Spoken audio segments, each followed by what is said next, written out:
Welcome to your Raffitness education session. This month we're going to be talking about guesstimating calories and what that actually means. If you guesstimate your calories, you generally just free pour things or you steal a little bit of food here, there and everywhere throughout the days, and you don't really track. You don't really have a full understanding of how much food you're putting in your body. And then what happens is all these little bits of food that you pull here and there, or you free pour, or you just add in, start to add up. Some clients that I've worked with in the past, when we've actually focused in and tracked these calories, they've amounted to over 400 calories a day.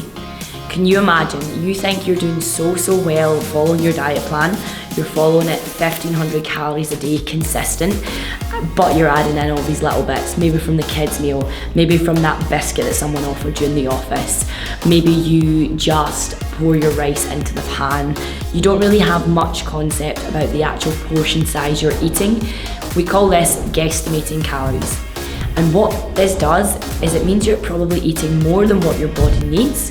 And if you are trying to lose weight, you're probably not in a caloric deficit, which means you're not low enough to actually lose the fat or lose the weight that you're striving to lose.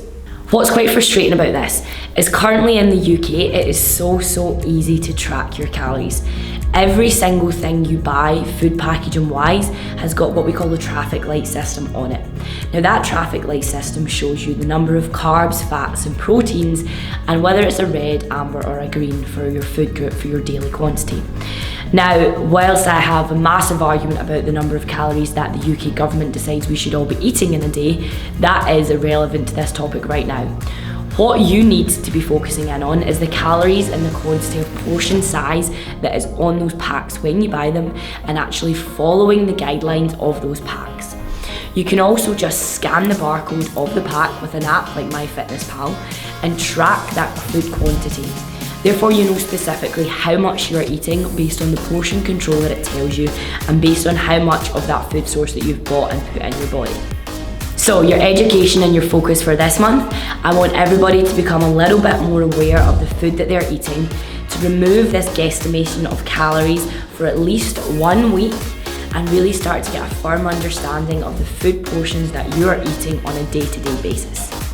There are 3 steps to this, and there's 3 things that I'm going to need you to do to implement this, to carry it forward for it to work. Step 1, you need to download MyFitnessPal, the app I just mentioned. If you haven't already got MyFitnessPal, just jump onto your App Store or your Play Store and download it. It's free, you don't need to go buying any premium, and all you have to do is enter your age, height and weight. Please don't add in any goals or anything silly or start changing the calories on the app itself. All I want you to do is download the app, input your basic details, and then you're going to go on to step 2. Step 2, understanding your portion control and starting to get an understanding of guesstimating calories and the impact they can have. To do this, you're going to focus on tracking every single morsel of food you put in your mouth for 1 full week. That means for 1 week, you have to be completely strict and completely rigid. Now, there's a big red flag here and there's a bit of a warning with this one, because I'm only asking you to do this for 1 week. If you do find you're starting to then struggle and you're struggling to eat something without tracking it on the app, you need to reach out and you need to let me know, and we need to have a chat about that and try and change your mindset. This is just for 1 week that we want to be this rigid and this strict on ourselves so that we can understand how many calories we are consuming. And then step 3, the really simple part, decide what your goal is. So once you've tracked for a full week, you then have to ask yourself, what do I want to do right now? Do you maybe want to improve your energy? Do you maybe want to lose some weight? Do you maybe want to gain some muscle? Depending upon what your end goal is going to depend upon what you then do with your calories. So maybe you are pretty fatigued. Chances are you maybe actually have to look at the amount of sugar you are consuming across the space of a week, and maybe there's peaks and troughs in your diet with your sugar intake. That can be really easily resolved by just holding sugar earlier in the day, drip feeding it in later in the day, and really getting an energy balance throughout the day. If your goal is to lean up, then all we have to do is reduce those weekly caloric intake. So if at the end of the week, say you've consumed something like 16,000 calories and you're maintaining weight, all we want to do is reduce that by 700 to 1,000 calories across the space of that week to allow you to start to hit fat loss and to hit that weight reduction. All we would do is follow this for a couple of weeks before we reduce again. Flip it round if your mission is to gain muscle. Whatever your weekly total, say 16,000, all you want to do is add in 700 to 1,000 calories a week and start to increase that food intake. It doesn't have to be too strict, it doesn't have to be too rigid at that point.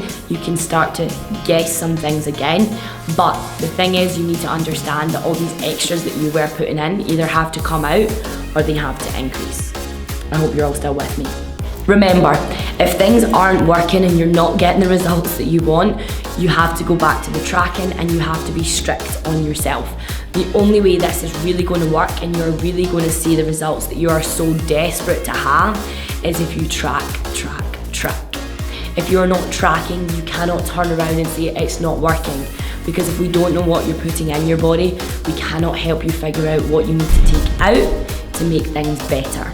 If you do track everything for a full week, I can promise you're going to get an absolute shock. Every client I have had do this in the past has messaged me and been like, oh my gosh, I cannot believe how much extra pieces of food that I eat. And it is just the little things like cleaning the kids' plates, like grabbing a biscuit, like a few sweets here and there, ketchups, butters, sauces on salads. All these little things add up to a huge caloric intake. And if you're just adding them in throughout the space of a week, you can really boost your calories. So the focus of this month is on guesstimating calories. I want you to remove the guessing and I really want you to focus in on what you're eating, when you're eating it, and what that portion size is and the calories in it. I'm going to be sharing loads of images with you throughout the month over on Instagram and on Facebook and through the email subscription. So please make sure you're keeping up to date with everything that's going on, and hopefully together we can help transform your mindset around food and help you start to feel so much better.